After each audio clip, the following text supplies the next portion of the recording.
নমস্কার, আমি মালা ভট্টাচার্য। আজ 8/2/2024 আমি বনফুলের লেখা হৃদয়েশ্বর মুখুজ্জের গল্পটি পড়তে চলেছি। তাহলে সঙ্গে থাকুন। গৌরবগঞ্জের জমিদার হৃদয়েশ্বর মুখুজ্জে ওরফে ঋদুবাবু অদ্ভুত প্রকৃতির লোক ছিলেন। তার চেহারাও ছিল অনন্য সাধারণ। প্রকাণ্ড ভারী মুখ, এক মাথা কোকড়ানো বাবরি চুল, বিরাট গোঁফ, জমকালো জুলফি, চোখ দুটি বড় বড়, লাল লাল, নাকটা খাঁড়ার মতন, শরীর যেমন লম্বা তেমনি চওড়া। ঋদুবাবুকে সবাই ভয় করত, আবার ভালোবাসত। আমার সঙ্গে তার দুবার মাত্র দেখা হয়েছিল। প্রথমবার দেখা হয় তার বাড়িতে। আমি তখন সবে ডাক্তারি পাশ করে বেরিয়েছি। কোথায় বসবো ঠিক করতে পারিনি তখনও। পয়সার জোর ছিল না তেমন। একটা চাকরির চেষ্টা করছিলাম।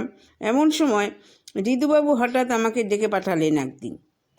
ঋদুবাবুর নামটা শোনা ছিল, কিন্তু তাকে দেখিনি কখনো আমি। বাবার সঙ্গে নাকি বন্ধুত্ব ছিল তার জমিদারিতে কিছু জমিও ছিল আমাদের। যৌবনকালে আমাদের জন্মের পূর্বে বাবা গৌরবগঞ্জে বাসও করেছিলেন। তারপর চাকরি নিয়ে তিনি কলকাতায় চলে আসেন। সেই থেকে কলকাতাতেই আছি আমরা, আর গৌরবগঞ্জে যাওয়া হয়নি। হঠাৎ ঋদুবাবুর চিঠি এসে হাজির হলো। বাবাকেই লিখেছিলেন তিনি। শুনলাম তোমার ছেলে এবার ডাক্তারি পাশ করেছে, তাকে যদি আমার কাছে একবার পাঠিয়ে দাও খুবই খুশি হব। আমার একটা অসুখ হয়েছে, তাকে দেখাতে চাই। কবে আসবে? আগে থাকতে একটু জানিও, স্টেশনে লোক রাখবো। আগে থাকতে খবর দিয়ে গিয়েছিলাম। স্টেশনে নেবে দেখি হই হই ব্যাপার, রই রই কাণ্ড। আমার জন্য হাতি, ঘোড়া, পালকি, ডুলি, ঘোড়ার গাড়ি, গরুর গাড়ি, মোটরকার সব রকম যান পাঠিয়েছেন ঋদুবাবু। স্বয়ং নায়েব মশাই স্টেশনে এসেছেন আমাকে অভ্যর্থনা করতে। তার সঙ্গে এসেছে আধা ছোটা শাড়ি 12 জন বরকন্দাজ। আমি তো অবাক। নায়েব মশাইকে বললাম, এত সব কাণ্ড কেন? একটা যে কোনো গাড়ি পাঠিয়ে দিলেই হতো, না পাঠালেও ক্ষতি ছিল না, কতটুকুই বা পথ। নায়েব মশাই মাথা চুলকে বললেন, হুজুর বললেন ডাক্তারবাবুর কিসে সুবিধা হবে তা তো জানা নেই, আমাদের যা আছে সবই নিয়ে যাও তুমি। তারপর একটু হেসে বললেন, পরিচয় হলে বুঝতে পারবেন, ওর স্বভাবই এই রকম। ওর কি অসুখ করেছে? অসুখের কথা শুনিনি তো। অসুখের জন্যই তো আমাকে ডেকে পাঠিয়েছেন। তা হবে, আমি কিছু জানি না। শালপ্রাংশু মহাভুজ ঋদুবাবুকে দেখে আমারও মনে হলো না যে তিনি অসুস্থ। আমি গিয়ে প্রণাম করতেই আমাকে জড়িয়ে ধরলেন তিনি। বললেন, তোমার বাবার সঙ্গে আমার বিশেষ বন্ধুত্ব ছিল একদিন। এখানে যখন ছিল একসঙ্গে মাছ ধরতাম দুজনে। তোমার বাবা হয়তো সেসব কথা ভুলে গেছে, আমি কিন্তু ভুলিনি। আমাদের গোমস্তা রমেনের মুখে শুনলাম তুমি ডাক্তারি পাশ করেছো, খুব আনন্দ হলো শুনে। জিজ্ঞাসা করলাম, আপনার কি অসুখ করেছে? ফুসকুড়ি বেরিয়েছে একটা পিঠের উপর। এরকম ফুসকুড়ি প্রায়ই হয় আমার। দেখো দেখি এর যদি কোনো একটা ব্যবস্থা করতে পারো। ফুসকুড়িটি দেখলাম অতি ছোট, ঘামাচির মতো, বিশেষ কিছু নয়। এই সামান্য ব্যাপারের জন্য আমাকে কলকাতা থেকে ডেকে আনিয়েছেন ভেবে শুধু যে অবাক হলাম তা নয়, মনে মনে একটু অপমানিতও হলাম। তারপর হঠাৎ সন্দেহ হলো, ভদ্রলোকের মাথা খারাপ নয় তো? স্টেশনে একজন লোককে আনতে অত রকম যানবাহন যিনি পাঠাতে পারেন। ঋদুবাবু বলে উঠলেন, থাক, ফুসকুড়ির কথা পরে চিন্তা করো, খেয়ে দিয়ে বিশ্রাম করে নাও আগে। নায়েব মশাইকে পাঠিয়ে দিচ্ছি, তিনি সব ব্যবস্থা করে দেবেন। কাল সকালে তোমার সঙ্গে আবার দেখা হবে। কটার সময় ওঠো তুমি? আমার খুব ভোরে ওঠা অভ্যাস। বেশ ভালোই তো। কটার সময় ওঠো? ভোর 3টেই আমার ঘুম ভেঙে যায়। আমি উঠি 5:30টায়। ঘুমটা কিছুতে কমাতে পারছি না। তোমাদের ডাক্তারি শাস্ত্রে যদি এরও কোনো ওষুধ থাকে দিও। আচ্ছা, আমি উঠি এখন। সকাল 6টা নাগাদ আবার দেখা হবে। ঋদুবাবু চলে যাওয়ার একটু পরেই নায়েব মশাই হাজির হলেন এসে। রাত্রে কি খাবেন ডাক্তারবাবু? যা আছে তাই খাবো। সব রকমই আছে, যা হুকুম করবেন তাই এনে দেব। সব রকম মানে? কয়েক রকম ভালো চালের ভাত, খিচুড়ি, পোলাও, সব রকম ডাল, রুটি, লুচি, পরোটা, ডালপুরি, রাধাবল্লভী, কচুরি, সিঙ্গারা, নিমকি, 4-5 রকমের মাংস, 4-5 রকম মাছ, তরিতরকারি, সব রকম। এছাড়া দই, ক্ষীর, পায়েস, মিষ্টান্ন, মোরব্বা, চাটনি, এসব তো আছেই। বলেন কি, সব আমার জন্য করিয়েছেন? এসব রান্না রোজ হয়। এত রকম? হ্যাঁ, মাই সাবু, বার্লি, হরলিক্স, ওভালটিন পর্যন্ত। ঋতুবাবু খুব খাইয়ে লোক বুঝি? মোটেই না, তিনি নিজে খুব সামান্যই খান, কিন্তু কি খাবেন তা আগে থাকতে বলবেন না কিছুতেই। তাই সব রকম তৈরি রাখতে হয়। কোন জিনিসটা না চেয়ে কুরুক্ষেত্র করেন।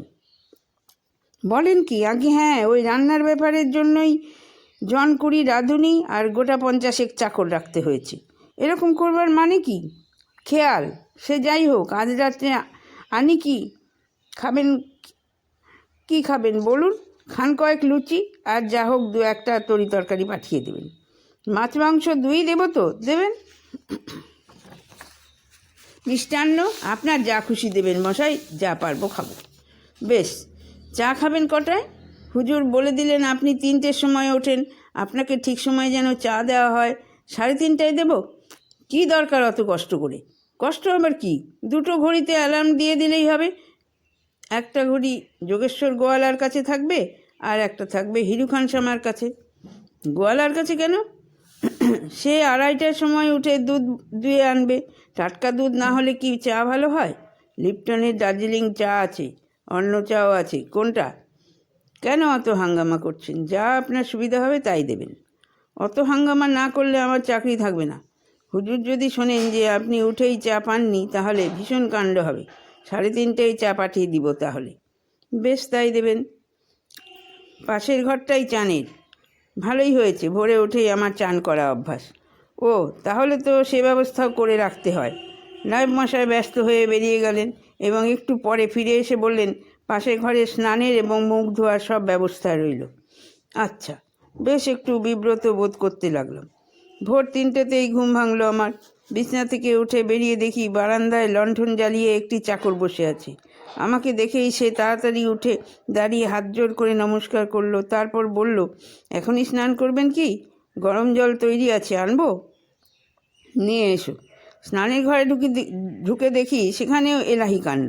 দাঁত মাজবার জন্যে কয়েক রকমের দেশি বিলাতি মাজন, টুথপেস্ট, টুথব্রাশ, এমনকি দাঁতন পর্যন্ত মজুত রয়েছে।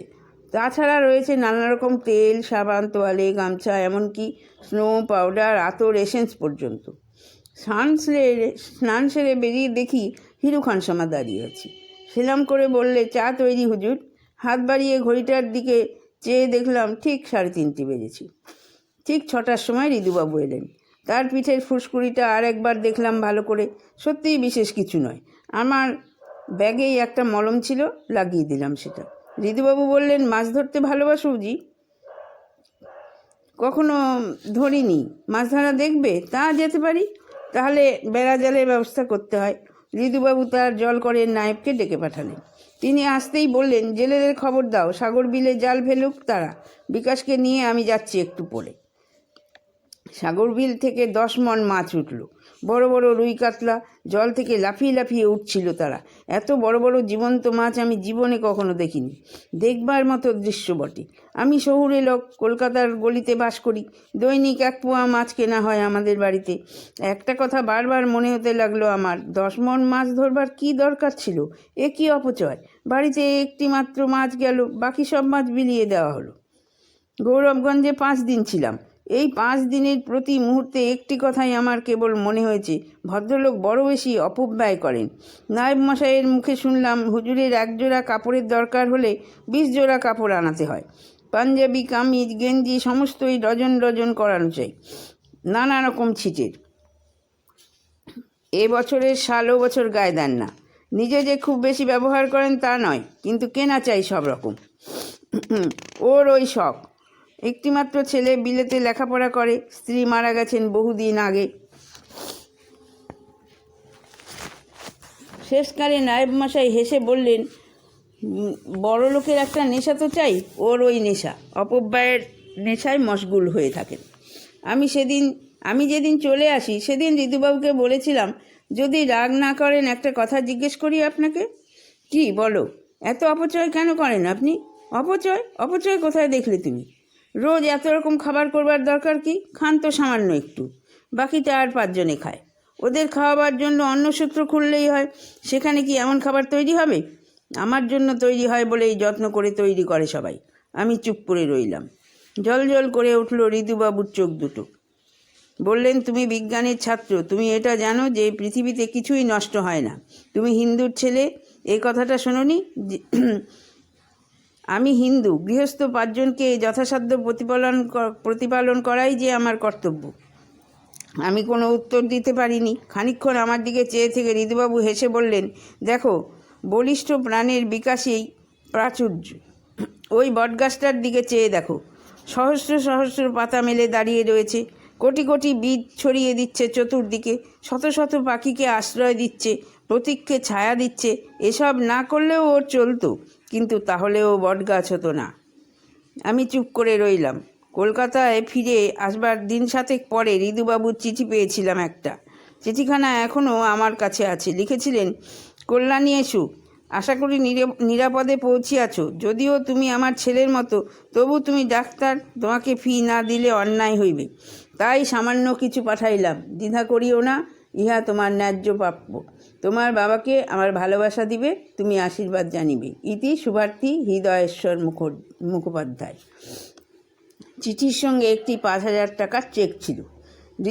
ঋতুবাবুর সঙ্গে দ্বিতীয়বার দেখা হয় 20 বছর পরে কাশীতে। তখন শীতকাল। বিশ্বেশ্বরের মন্দির থেকে বেরোচ্ছি, হঠাৎ চোখে পড়ল চাতালের একধারে একটি ছেঁড়া কম্বল গায়ে দিয়ে বৃদ্ধ বসে আছেন একজন। গায়ে জামা নেই, পায়ে জুতো নেই, মুখটা চেনা চেনা ঠেকল। ক্ষীণভাবে মনে হলো কোথায় যেন দেখেছি। একটু এগিয়ে গেলাম। বৃদ্ধও আমার মুখের দিকে চেয়ে চেয়ে দেখলেন, তারপর হেসে বললেন, কে, বিকাশ নাকি? হঠাৎ ঋতুবাবুকে চিনতে পারলাম। এগিয়ে গিয়ে প্রণাম করলাম। এ কি, আপনি এমনভাবে এখানে? আজকাল এখানেই থাকি। এখানেই কেন? জীবনের শেষ আশ্রম যে সন্ন্যাস। অবাক হয়ে গেলাম। কোথায় বাসা আপনার? বাসা নেই, এই মন্দিরেই পড়ে থাকি, ভিক্ষে করে খাই। শেষ।